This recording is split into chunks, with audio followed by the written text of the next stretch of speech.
Assalamualaikum Sobat Football United. Bagi-bagi informasi update.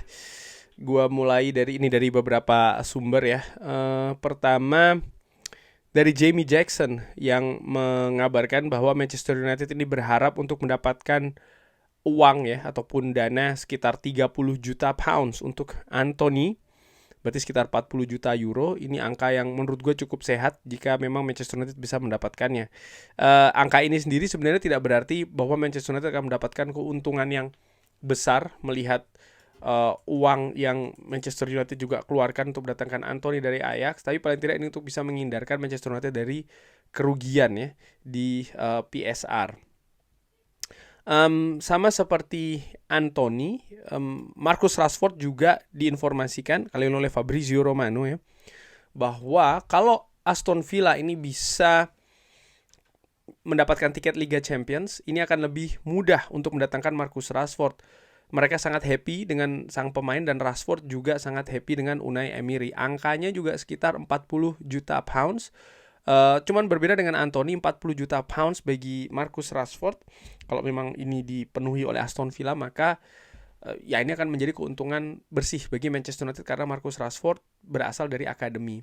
Memang ada klub-klub lain juga yang dikabarkan berminat ya untuk mendatangkan Marcus Rashford, PSG ataupun Barcelona. Tapi kalau gue menilai penting bagi Marcus Rashford untuk bermain di tempat di mana dia nih happy untuk bermain. Dan saat ini gue menilai iya dia sangat happy dengan Unai Emery dan juga dengan Aston Villa, sehingga permainannya lebih berkembang jika dibandingkan dengan di Manchester United ya. Ya kalau Aston Villa bisa ke Champions League, ya gue berharap sih begini. Memang ada klausul 40 juta, tapi kalau seandainya Manchester United bisa lebih tinggi lagi mendapatkan keuntungan dari Marcus Rashford, ini juga hal yang positif tentu saja, walaupun angka 40 juta pound sendiri atau sekitar 50 juta euro itu juga angka yang tidak sedikit, bahkan cenderung angka yang tinggi. Ditambah dengan cabutnya Marcus Rashford, maka akan ada ruangan gaji ya, karena Rashford sendiri angka gajinya cukup tinggi di Manchester United, jadi ada ruangan dari sektor finansial berupa penghematan gaji. Nah ini juga hal yang menurut gue positif untuk ke keadaan keuangan dari Manchester United. Dari Mirror menginformasikan bahwa Manchester United ini mendorong ya untuk bisa mendatangkan Victor Osimhen dengan angka 40 juta pounds. Ruben Amorim menempatkan sang striker ini sebagai target yang paling tinggi ya, top targetnya. Klub juga sangat percaya diri bisa mendatangkan pemain ini dengan harga yang lebih sedikit dibanding dengan market value-nya. Situasinya sih menurut gue saat ini memang antara Napoli dengan Victor Osimhen sendiri kan sudah selesai. Walaupun kontrak dari Osimhen masih ada di Napoli, tapi untuk Victor Osimhen kembali bersama dengan Napoli ini tidak mungkin. Napoli di sisi lain juga mereka tidak ingin asal-asalan dalam melepas Victor Osimhen. Namun demikian Manchester United menurut gue kalau mereka bisa masuk di celah ini ya mereka punya peluang untuk mendatangkan Victor Osimhen dari sisi transfer. Tapi dari sisi besarnya gaji, nah ini hal juga yang harus dipertimbangkan.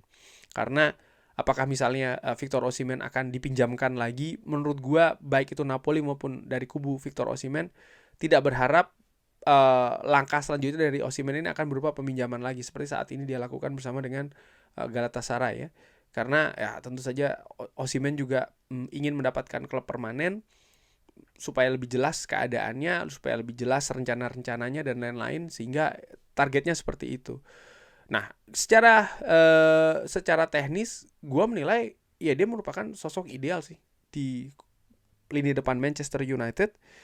Dan menarik ya menurut gue, karena yang menginginkan Osimhen ini bukan hanya Manchester United, ada klub-klub lain juga yang menginginkan Victor Osimhen. Tinggal bagaimana Napoli ini juga memegang peranan penting. Mereka akan bermain seperti apa di bursa transfer. Apakah mereka tetap akan mematok harga yang tinggi untuk Victor Osimhen, dan ini tentu saja hal yang tidak diinginkan ya sekali lagi oleh kubu Victor Osimhen. Tapi di sisi lain ya apakah ada tawaran-tawaran juga yang menarik untuk Napoli sehingga akhirnya Napoli mau melepas Victor Osimhen. Oke. Dari Cafe Solekol menginformasikan bahwa Matheus Cunha ini melihat Manchester United sebagai salah satu klub terbesar di dunia dan posisi saat ini tidak akan menggagalkan keinginan ataupun potensi Matheus Cunha ini ke Manchester United. Satu sumber mengatakan kalau pemain ini sangat menyukai Manchester United. Jadi ya ini hal yang positif sih, bahwa nama dari Manchester United, ukuran dari klub ini memang masih besar ya secara global. Walaupun musim ini terseok-seok, walaupun ada kemungkinan tidak berlaga di kompetisi Eropa musim depan, tapi ada magnet-magnet tertentu yang bisa menarik pemain seperti Matheus Cunha misalnya ya.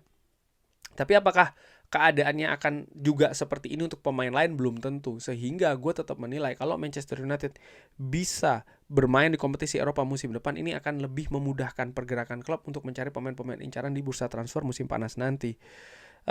Terkait dengan Victor Osimhen ya, dari Mirror mengatakan bahwa Ruben Amorim ini lebih memilih Victor Osimhen daripada Liam Delap.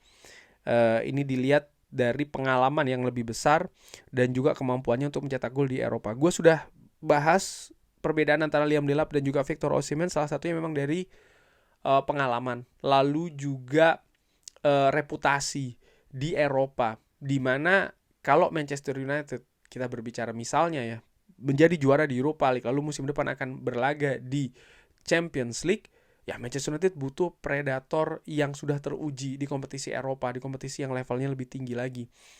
Dan itu ada pada diri Osimhen. Osimhen lebih berpengalaman dengan Napoli, dengan Galatasaray, dibandingkan dengan Liam Delap ya.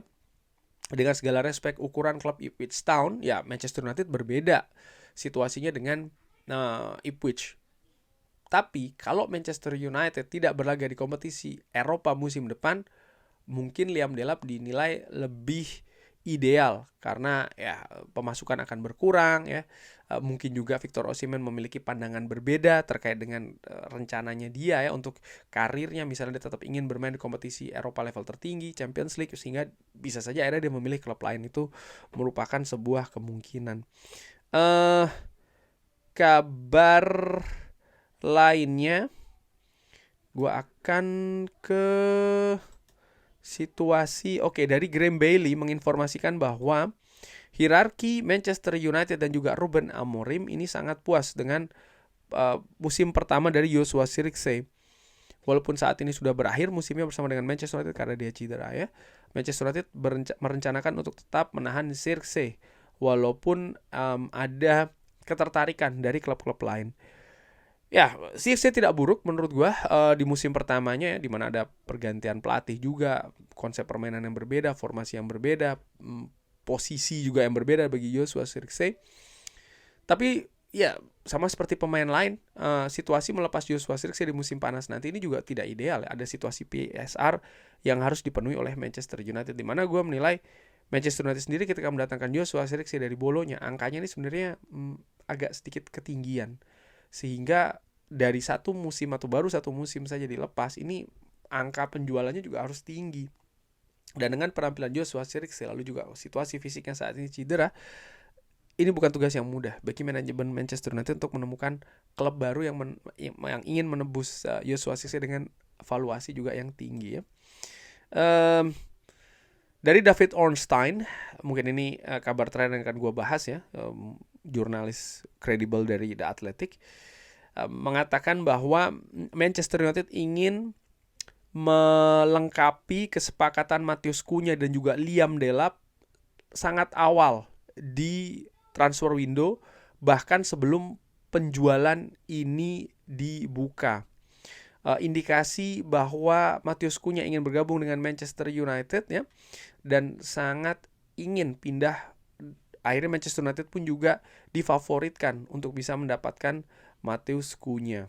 Nah, ini kabar yang positif menurut gue, karena gue sudah pernah katakan, akan gue ulangi lagi, kalau pemain itu datang awal, gue harapkan mereka bisa ikut integrasi lebih awal di pre-season. Ini penting bagi pemain yang ya masuk ke Manchester United. Ini bukan hanya terkait dengan permainan, formasi, taktik, strategi, tidak, tapi juga pengenalan terhadap klub, mengerti staff, mengerti rekan-rekannya, mengerti klub, mengerti manajemen secara keseluruhan, sehingga mereka bisa lebih merasa nyaman di Manchester United. Karena ketika mereka nyaman ya mereka bisa menampilkan kapasitas tertingginya. Dan ini yang gue harapkan dari rekrutmen baru di Manchester United, termasuk misalnya Matheus Cunha dan juga Liam Delap kalau memang ini didatangkan di Old Trafford oleh Manchester United. Oke. Ya, dan dari Daily Mail ya, sekaligus juga gue ingatkan berapa besar sih harga dari kedua pemain ini, Liam Delap dan juga Matheus Cunha. Bahwa release close dari Matheus Cunha tuh 62,5 juta pounds, berarti sekitar 70 juta euro. Dan release close dari Liam Delap itu 30 juta pounds, berarti sekitar 40-an juta euro. Dan Manchester United ingin mendatangkan pemain ini ketika bursa transfer dibuka di tanggal 1 Juni nanti. Manchester United ingin mengamankan kesepakatan secepatnya. Ini tadi seperti diinformasikan oleh David Ornstein. Ya, ini bukan angka yang murah. Total berarti ada sekitar 92 juta setengah ya, 92,5 juta pounds. Berarti dua pemain ini kurang lebih 100 juta euro, berarti dua pemain ini 100 juta euro. Bagaimana menurut Sobat Football United angka ini 100 juta euro untuk Liam Delap dan juga Matheus Cunha? Silahkan drop di kolom komen. Terima kasih sudah menyaksikan. Jangan lupa like, sholat, dan juga subscribe. Wassalamualaikum warahmatullahi wabarakatuh. Thank you.